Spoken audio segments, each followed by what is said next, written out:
Matthew chapter 13. That same day Jesus went out of the house and sat by the lake. Such large crowds gathered round him that he got into a boat and sat in it, while all the people stood on the shore. Then he told them many things in parables, saying, A farmer went out to sow his seed. As he was scattering the seed, some fell along the path, and the birds came and ate it up.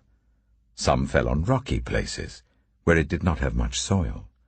It sprang up quickly because the soil was shallow.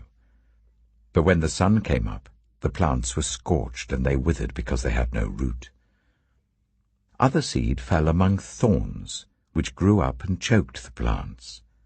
Still other seed fell on good soil, where it produced a crop 100, 60, or 30 times what was sown. Whoever has ears, let them hear.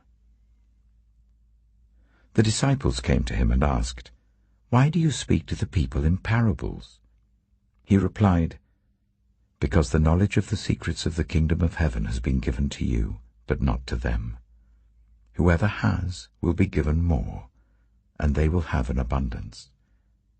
Whoever does not have, even what they have will be taken from them. This is why I speak to them in parables. Though seeing, they do not see. Though hearing, they do not hear or understand. In them is fulfilled the prophecy of Isaiah. You will be ever hearing but never understanding. You will be ever seeing but never perceiving. For this people's heart has become calloused. They hardly hear with their ears, and they have closed their eyes. Otherwise, they might see with their eyes, hear with their ears, understand with their hearts, and turn, and I would heal them. But blessed are your eyes because they see, and your ears because they hear. For truly I tell you, many prophets and righteous people longed to see what you see but did not see it, and to hear what you hear but did not hear it. Listen then to what the parable of the sower means. When anyone hears the message about the kingdom and does not understand it, the evil one comes and snatches away what was sown in their heart. This is the seed sown along the path. The seed falling on rocky ground refers to someone who hears the word and at once receives it with joy. But since they have no root, they last only a short time. When trouble or persecution comes because of the word, they quickly fall away. The seed falling among the thorns refers to someone who hears the word, but the worries of this life and the deceitfulness of wealth choke the word, making it unfruitful.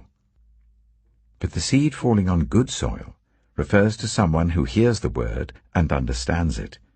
This is the one who produces a crop yielding 100, 60, or 30 times what was sown.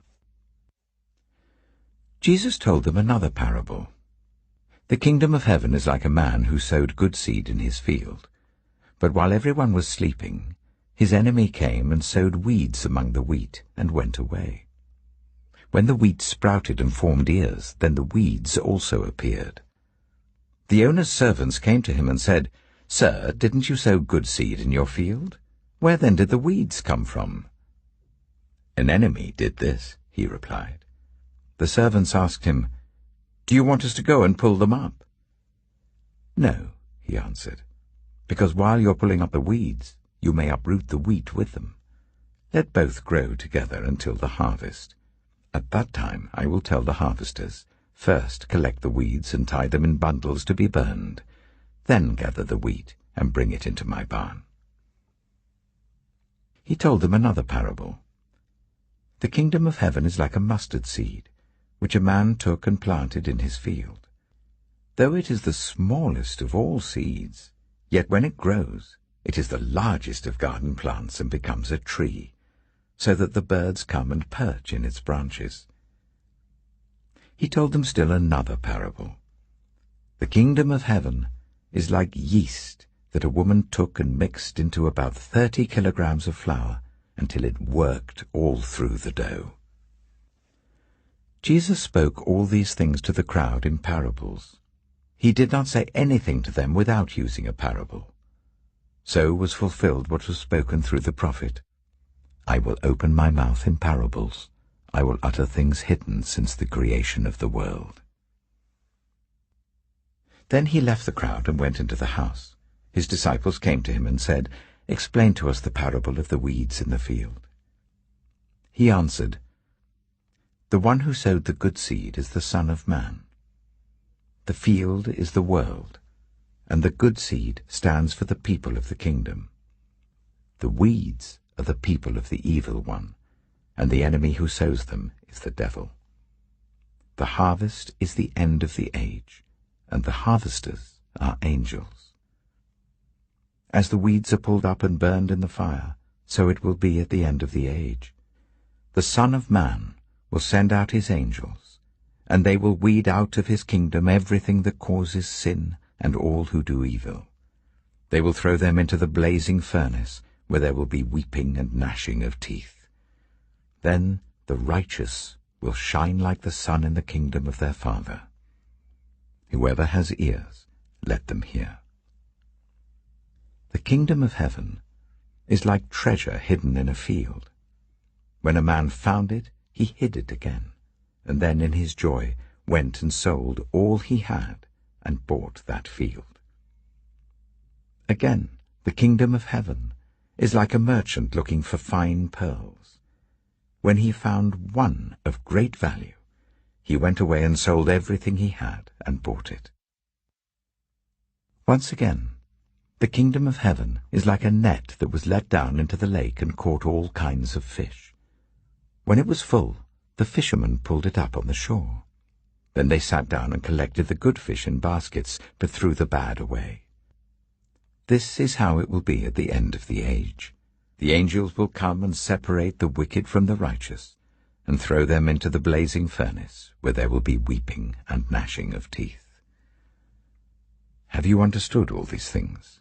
Jesus asked. "Yes," they replied. He said to them, "Therefore, every teacher of the law who has become a disciple in the kingdom of heaven is like the owner of a house who brings out of his storeroom new treasures as well as old." When Jesus had finished these parables, he moved on from there. Coming to his hometown, he began teaching the people in their synagogue, and they were amazed. "Where did this man get this wisdom and these miraculous powers?" they asked. "Isn't this the carpenter's son? Isn't his mother's name Mary? And aren't his brothers James, Joseph, Simon, and Judas? Aren't all his sisters with us? Where then did this man get all these things?" And they took offense at him. But Jesus said to them, "A prophet is not without honor, except in his own town and in his own home." And he did not do many miracles there because of their lack of faith.